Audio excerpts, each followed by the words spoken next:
नमस्कार, मैं स्वामी बालमुकुंदाचार्य, अखिल भारतीय संत समिति राजस्थान अध्यक्ष और अभी हवा महल विधानसभा से नवनियुक्त विधायक के रूप में समस्त हमारे भारतवर्ष के मतदाता और हमारे भारतवर्ष के हमारे जन नायक सभी आप लोगों को मैं नमस्कार करता हूं।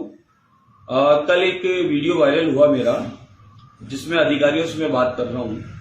पिछले कई वर्षों से मैं बराबर अधिकारियों से मैं इस बारे में बात कर रहा हूं कि हमारे क्षेत्र में, संपूर्ण क्षेत्र में, परकोटे के सभी विधानसभाओं में खुलेआम रोड पर, मंदिरों के आसपास, गली मोहल्लों में, हर कोने पर बहुत सारे मांस की दुकानें खुली हुई है।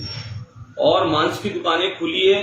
मांस की दुकान का नियम होता है कि आप कोई सा भी काम मांस का करते हैं, कच्चा पक्का जो भी काम करते हैं, उसमें आपको धक्के रखना पड़ता है, लाइसेंस लेना पड़ता है, सब चीजों का आपको ध्यान रखना होता है।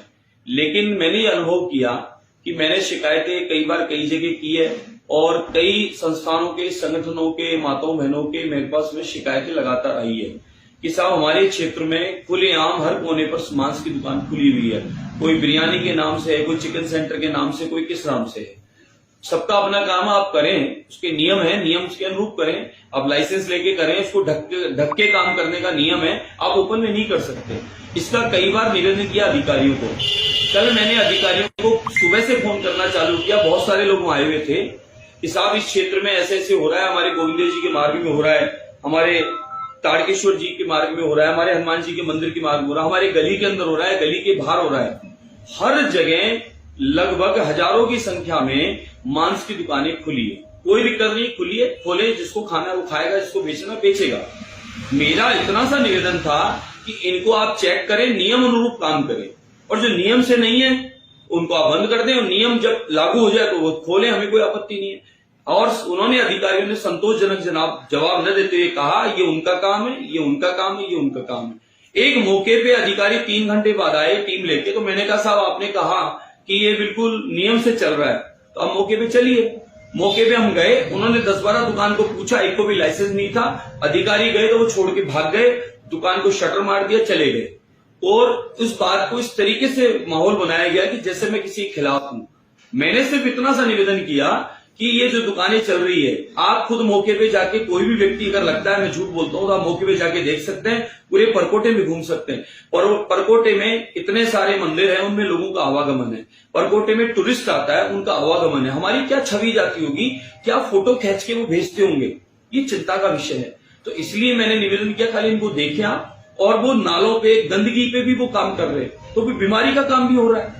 तो इसलिए हमने कहा कि आप इनको नियम से काम करो, धक्के रखने का होता है। ये क्या करते हैं, सुबह बहुत बड़ा मार्केट सजाते हैं, शाम को बहुत बड़ा मार्केट सजाते हैं, ओपन में धुआं निकलती है, उसकी दुर्गंध निकलती है, तो जो लोग इससे परहेज करते हैं उनको वो समस्या उत्पन्न होती है।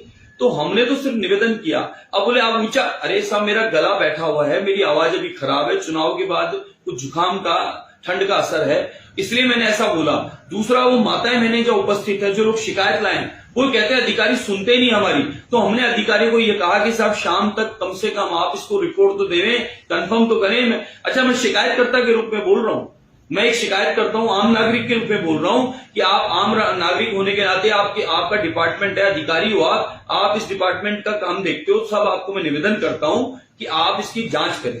मैंने ये बात बोली। अगर इस बात से किसी को बुरा लगा तो मैं उसके लिए क्षमा मांगता हूं। तो किसी वर्ग विशेष, किसी के लिए नहीं, मैंने कहा ये पूरा परिवार है हमारा।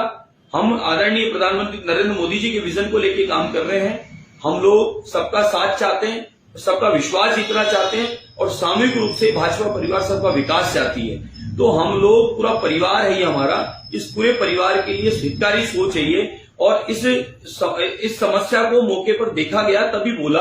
और अधिकारी कह रहे कि नहीं है, तो हमने कहा मौके पर देखो साहब।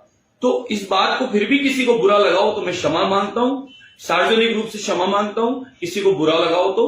बाकी अधिकारियों से फिर मेरी प्रार्थना, निवेदन रहेगा साहब कि आप एक बार इस पूरे क्षेत्र को इस तरीके से देखें। टूरिज्म पॉइंट है, अध्यात्म नगरी है, यहाँ किस प्रकार से कैसे लोगों का आना होता है, हमारी छवि खराब होती है। इसलिए मैंने आपको निवेदन किया, और आप सब से मुझे उम्मीद है कि आप सब मुझे सहयोग करेंगे, और हम लोग मिलकर हमारे पूरे संपूर्ण विधानसभा को आदर्श विधानसभा, स्वच्छ विधानसभा और स्वस्थ विधानसभा हम लोग बनाएंगे।